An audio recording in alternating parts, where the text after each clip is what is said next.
Hey everyone, welcome to Chris's Daily Read Aloud, to Magic Treehouse Edition. Today, we're finishing up Midnight on the Moon, Magic Treehouse Book number 8 by Mary Pope Osborn. As we left it, Jack and Annie had just broken the spell on Morgan, and Morgan had just reappeared in the treehouse. Chapter 9 is called Morgan. Thank you, said Morgan softly. You have freed me from the magician's spell. Jack just stared at her. You were Peanut? Annie said. Morgan nodded and smiled.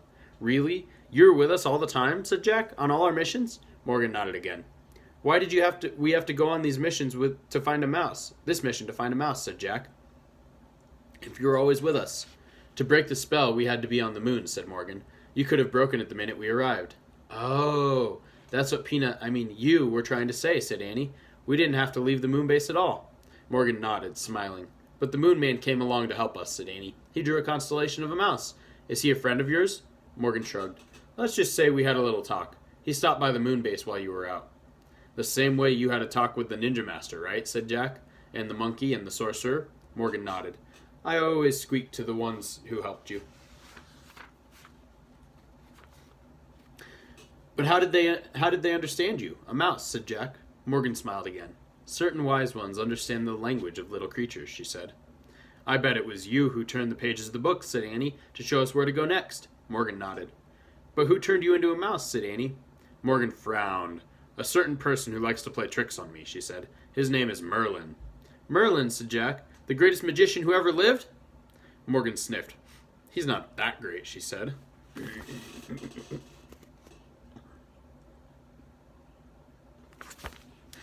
He doesn't even know I have two brave friends who help me. Us, said Annie shyly. Morgan nodded. And I thank you both with all my heart. You're welcome, said Jack and Annie.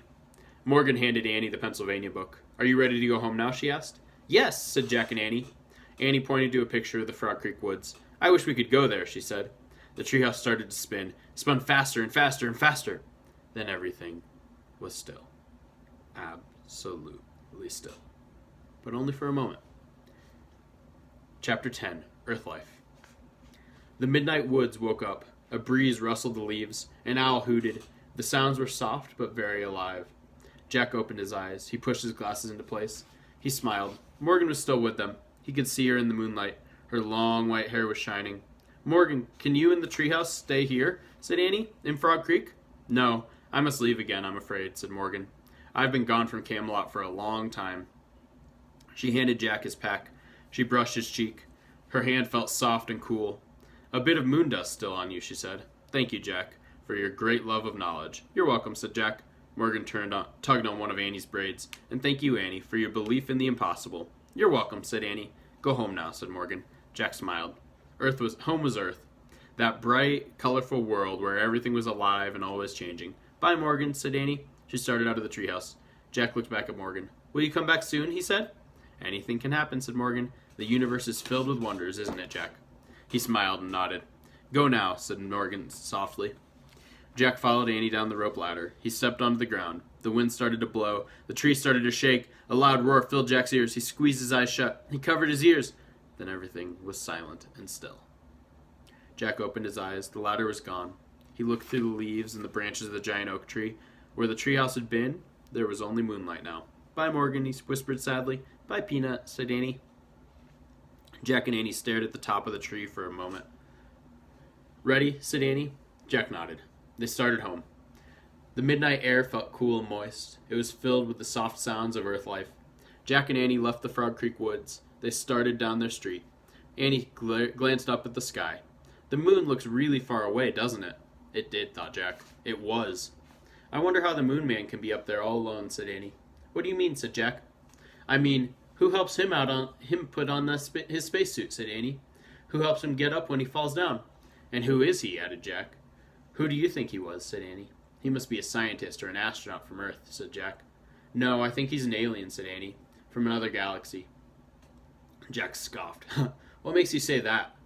I just feel it, said Annie. Wrong, said Jack. There's no proof that aliens exist. Maybe not now, said Annie. But don't forget, we were in the future. Oh, brother, said Jack. They crossed their yard and climbed their back steps. Annie tiptoed inside the house. Jack followed her. Before he shut the door, he glanced up at the moon. Was Annie right, he wondered? Could the Moon Man have come from another galaxy? Morgan's words came back to him. The universe is filled with wonders, isn't it, Jack? Good night, Moon Man, Jack whispered. Then he closed the door. And that is the end of Midnight on the Moon.